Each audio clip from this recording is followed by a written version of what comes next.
बहुत समय पहले की बात है। एक राजा थे जिनका नाम वीर प्रताप सिंह था। राजा वीर प्रताप सिंह बहुत ही वीर, कुशल, न्यायप्रिय राजा थे। अपने पिताजी की मृत्यु के बाद बहुत ही छोटी आयु में उन्हें राजगद्दी पर बिठा दिया गया था। परंतु वीर प्रताप सिंह ने बहुत ही कुशलता पूर्वक अपने राज्य को संभाला।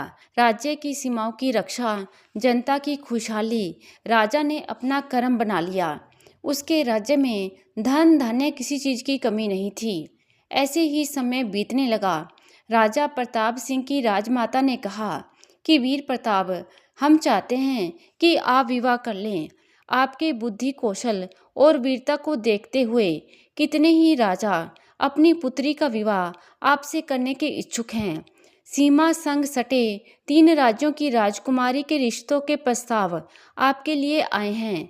राजा ने कहा, परंतु मेरा एक रिश्ता स्वीकार करने का मतलब अन्य 2 पड़ोसी राजाओं की नाराजगी झेलना होगा, लेकिन विवाह तो एक ही करना होगा। राजमाता ने कहा, तो इस बात का कुछ तो हल निकालना होगा। राजा वीर प्रताप ने अपनी बुद्धि का प्रयोग करते हुए तीनों राज्यों की राजकुमारी को अपने राज्य में आने का निमंत्रण भेज दिया और साथ ही यह कहलवा भेजा कि तीनों में से जो मेरे 3 प्रश्नों का सही उत्तर देगी उसे वे अपनी रानी स्वीकार करेंगे। यह प्रस्ताव सुनकर 2 राजा तो बहुत प्रसन्न हुए, मगर तीसरा राजा भानु प्रताप सिंह बहुत ही चिंतित हो गया, क्योंकि वे जानते थे उनकी पुत्री का बुद्धि कौशल इतना नहीं कि वे इस परीक्षा में खरी उतर सके। उन्होंने इसका उपाय सोचने के लिए अपने वफादार मंत्रिमंडल की बैठक की, क्योंकि वे राजा वीर प्रताप सिंह जैसा दामाद चाहते थे और किसी भी हाल में उसे खोना नहीं चाहते थे। तब उन्होंने अपने मंत्रिमंडल से सलाह मशवरा किया। तब उन्हें सलाह दी गई कि क्यों ना राजकुमारी स्वर्णलता के स्थान पर उनकी बचपन की सखी दासी सुलोचना, जो कि बहुत ही चतुर बुद्धि, प्रवीण और हाजिर जवाब है, उसको भेज दिया जाए। उनके प्रमुख मंत्री ने सलाह दी। मंत्री के मशवरे पर राजा ने स्वर्णलता के स्थान पर सुलोचना को वीर प्रताप के राज्य में भेजने का निर्णय कर लिया। साधारण नैन नक्श वाली सुलोचना राजकुमारी स्वर्णलता के वस्त्र और आभूषणों में सजकर बहुत ही सुंदर लग रही थी। आईना भी आज उसे राजकुमारी होने का भ्रम दे रहा था। पालकी में बैठकर पूरी शानो शौकत के साथ रवाना किया गया। राजा वीर प्रताप ने 3 और राजकुमारियों के ठहरने की व्यवस्था शाही महल में राजमाता संग करवाई। उनके स्वागत, खान पान और विश्राम सब में कोई कमी नहीं थी। अगले दिन नियत समय पर राजमहल में सभा के समक्ष राजकुमारियों को बुलाया गया। तीनों राजकुमारियों को उचित स्थान देकर राजा ने अपना पहला प्रश्न रखा। ऐसी कौन सी ध्वनि है जो कानों को सबसे मधुर और प्रिय लगती है?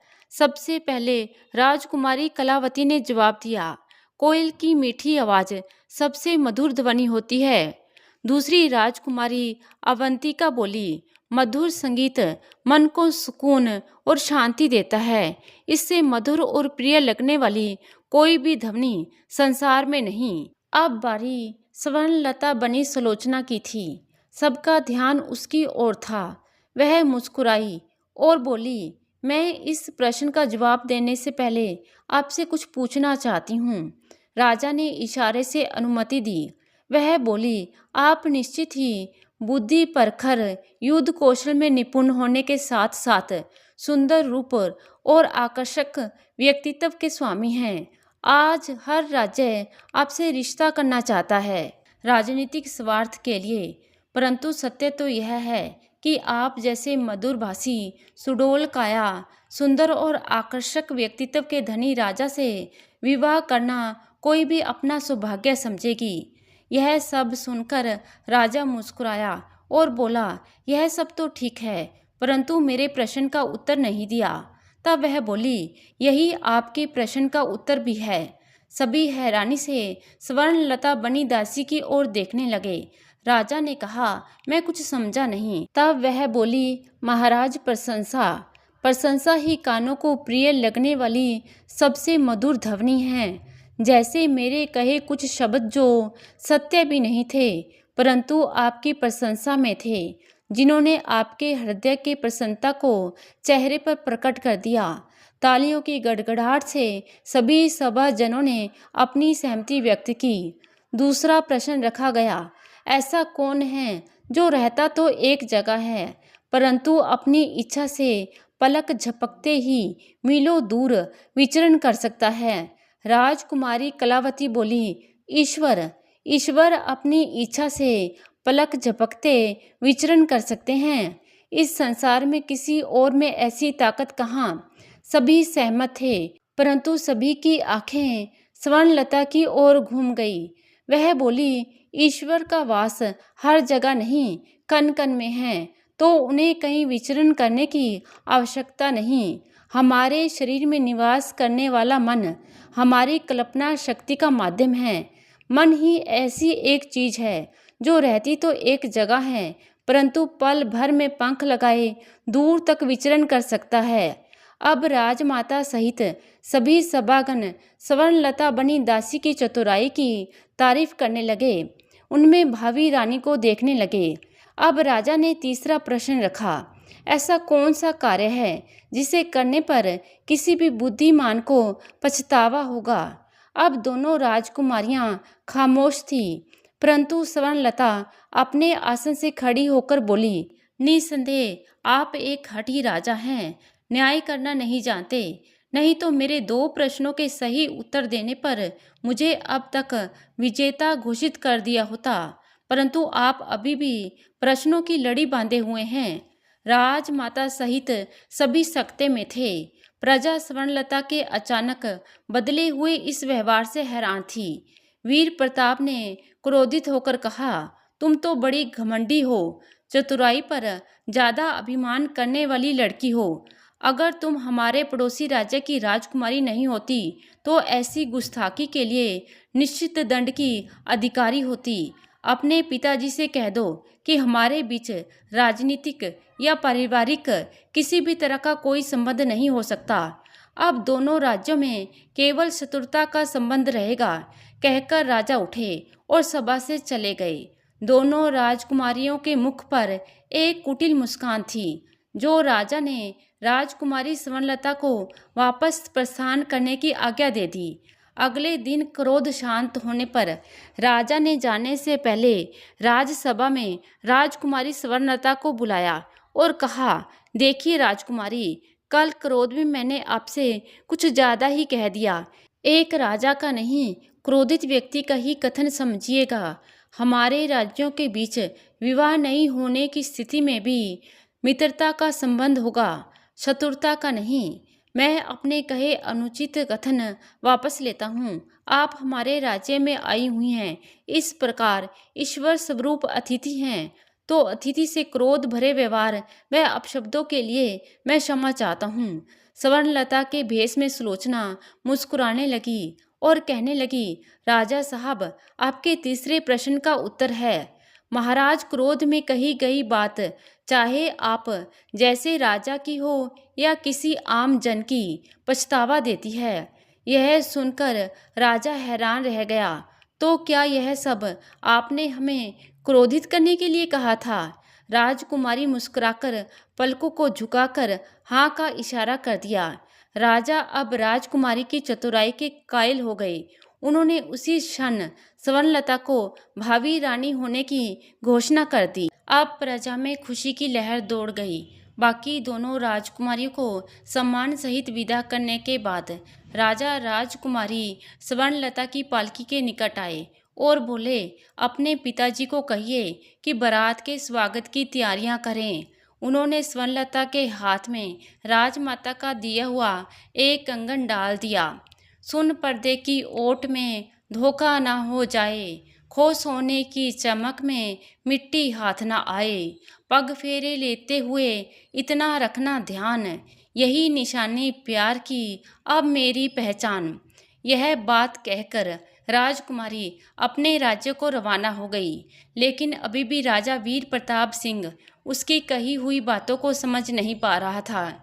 लेकिन वह जानता था, अगर राजकुमारी ने कुछ कहा है तो उसमें कुछ गूढ़ रहस्य होगा। इधर सुलोचना के साथ आई वीर प्रताप सिंह के रिश्ते की खबर सुन राजा भानु प्रताप बहुत खुश थे। शादी की तैयारियां शुरू कर दी गई। राज्य में सजावट, बारात के ठहरने की व्यवस्था बहुत ही उत्तम थी। शुभ मुहूर्त पर राजा को मंडप में बिठाया गया। पंडितों ने मंत्र उच्चारण शुरू किए। दुल्हन के रूप में राजकुमारी स्वर्णलता को मंडप में बुलाया गया। सोने के तारों से बनाई गई रेशम की साड़ी वह सोने और हीरो के बहुमूल्य आभूषणों से सजी दुल्हन का एक बड़ा सा घूंघट मुंह पर डाले फेरों की पायल छनकाती हुई धीरे धीरे मंडप में आकर बैठ गई। सभी बाराती देखकर रोमांचित हो गए। वही हाल राजा प्रताप सिंह का भी था, परंतु राजमाता के कहने पर भी भानु प्रताप ने रीति रिवाजों की दुहाई देते हुए विवाह के उपरांत मुंह दिखाई की रस्म करने की बात कही। पंडित जी ने राजकुमारी स्वर्णलता का हाथ राजा वीर प्रताप के हाथ में रखते हुए कुछ वचन कहे।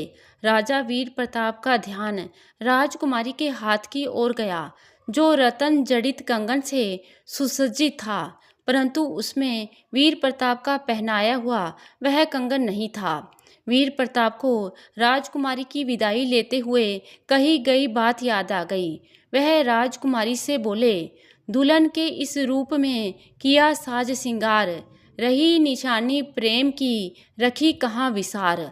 अब राजकुमारी कोई उत्तर ना दे सकी, क्योंकि किसी ऐसी प्रेम निशानी की बात तो सुलोचना ने उसे बताई ही नहीं थी। इस पर राजा वीर प्रताप ने मंत्र उच्चारण बंद करने का आदेश दिया और कहा कि यह राजकुमारी नहीं है जिसने हमारे प्रश्नों का उत्तर दिया।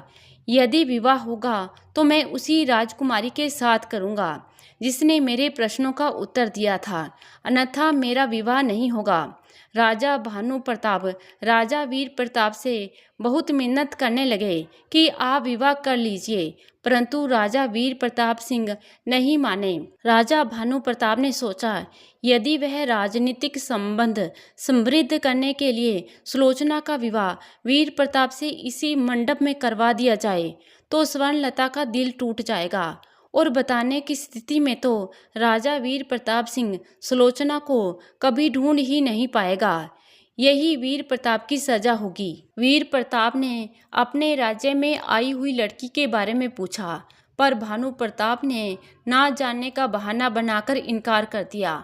अब स्थिति बारात लौटने की थी। महल में हड़कंप मच चुका था। अब यह खबर स्वर्णलता के महल में नजरबंद की गई दासी सुलोचना तक जा पहुंची। वह तो जैसे इसी खबर के इंतजार में थी, क्योंकि वह जानती थी ऐसा अवश्य होगा। उसने खिड़की के पास जलती भट्टियों पर बन रहे पकवानों के पास खड़े मंत्री और उनके सहायकों पर नजर डाली। सब इसी चर्चा में व्यस्त थे। सुलोचना ने समय नष्ट ना करते हुए उसी कक्ष में छिपाई गई लकड़ी, जिसके ऊपर कपड़ा बंधा था, खिड़की से बाहर आग में फेंक डाल दी और तुरंत अपनी ओर खींच ली। उसी पर लगी आग से कक्ष के जो पर्दे थे उनमें आग की चिंगारी दे दी। रेशम के पर्दे धू धू कर कर जलने लगे। महल में लगी अचानक आग से हाहाकार मच गया। वहां सुरक्षा के लिए तैनात किए गए मंत्री जी ने तुरंत सभी दासियों को सुलोचना सहित घूंघट काढ़े बाहर जाने को कहा। सभी घूंघट निकाले, लाइन बनाए मंडप से होते हुए बाहर जाने लगीं। चलते समय सुलोचना ने अपने हाथ में कांच की एक बोरानी उठा रखी थी। जब मंडप के इस करीब से वह निकली तो उसने उसे गिरा दिया। सहसा हुई आवाज से वीर प्रताप सहित सबका ध्यान उस ओर गया। सुलोचना शीघ्रता से वहां बैठकर कांच के टुकड़े अपने हाथों से समेटने लगी। वीर प्रताप ने उसके हाथ में उसी कंगन को देख लिया और समझते देर नहीं लगी, यही तो वो राजकुमारी है। तो उसने आज फिर अपनी चतुराई से वीर प्रताप को अपने वहां होने का प्रमाण दे दिया था। वीर प्रताप सिंह मुस्कुराए और फिर उसकी तरफ कदम बढ़ाकर बोले, तो अब मैं तुम्हें किस नाम से पुकारूं? सुलोचना ने अपना घूंघट हटाया और खड़ी हो गई। सभी को आभास हो गया कि वीर प्रताप सुलोचना को पहचान चुके हैं। समय की नजाकत समझते हुए उन्होंने वीर प्रताप से क्षमा याचना की और उसी मंडप में सुलोचना का कन्यादान कर विवाह संपन्न करवाया। साथ ही राजा वीर प्रताप ने दोनों राज्यों में मित्रता के संबंध कायम रखने का वचन भी दे दिया। बहुत सा धन दहेज देकर कन्या को विदा किया गया। अपनी चतुराई से एक दासी राज्य की रानी बन गई। तो दोस्तों, आपको ये कहानी कैसी लगी? आशा करती हूँ कहानी को पसंद करेंगे। धन्यवाद।